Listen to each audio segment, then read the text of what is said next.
وہاں مسجد نبوی شریف میں خادم کی جابز آتی ہے. کہتے وہ جاب آئی, میری خالہ یا میری پھوپھی نے مجھے قرضہ دیا اور میں نے وہ پیسے خرچ کر کے میں مدینہ شریف چلا گیا.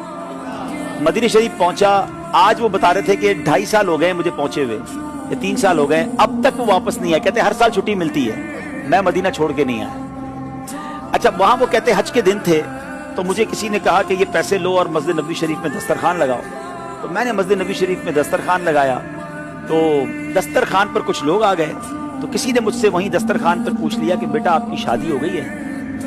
تو وہ شخص کہتا ہے جو کہ مسجد نبوی شریف میں خدمت صفائی وغیرہ کے کام کرتے ہیں, کہتے مجھ غریب کو کون اپنی بیٹی دے. کہتے میں تو یہ جملہ کہہ کر چلا گیا. ایک اسی دسترخوان پہ شخص نے میرا فون نمبر مجھ سے لے لیا.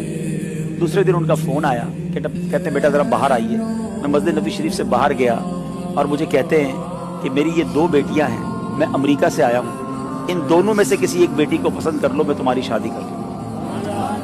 وہ مسجد نبوی شریف کا خادم کہتا ہے کہ میری ایک جماعت کی بھی پڑھائی نہیں ہے, میں نے آج تک کچھ نہیں پڑھا ہے, میں ان پڑھ ہوں اور میں غریب آدمی ہوں, میری تنخواہ 700 ریال ہے, میں آپ کی امریکہ والی بیٹی کی کہاں سے میں کفالت کر سکوں گا, اور آپ دوبارہ سوچ لیں.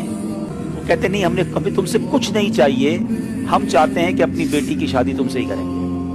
اچھا وہ کتنا سچا آدمی, اس نے اپنی والدہ کو پاکستان میں گاؤں میں فون کیا, اپنی ماں سے کہتا ہے کہ ماں مجھے اس طرح ایک رشتہ آیا ہے. والد صاحب سے پہلے بات کی, والد صاحب نے کہا نہیں بیٹا تم نے ایسے امریکہ والوں سے رشتہ نہیں کرنا, وہ تمہیں امریکہ لے جائیں گے, تم نے تو مدینہ چھوڑنا نہیں تھا. کہتے نہیں میں نے مدینہ چھوڑ کے نہیں جانا, لیکن وہ ضد کر رہے ہیں. کہا نہیں کوئی ضرورت نہیں. وہ لوگ امریکہ چلے گئے, امریکہ سے بار بار اس سے رابطہ کرتے رہے کہ تم نے کیا سوچا.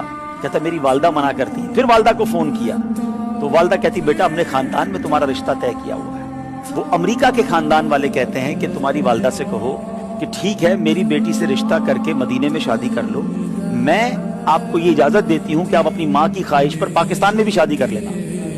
اور ایسا ہی ہوا میرے پیارے اسلامی بھائی. میں ابھی پچھلے دنوں مدینہ شریف میں اس اسلامی بھائی سے مل کر آیا ہوں کہ پچھلے 1-1.5 مہینے پہلے ان کی شادی ہوئی ہے,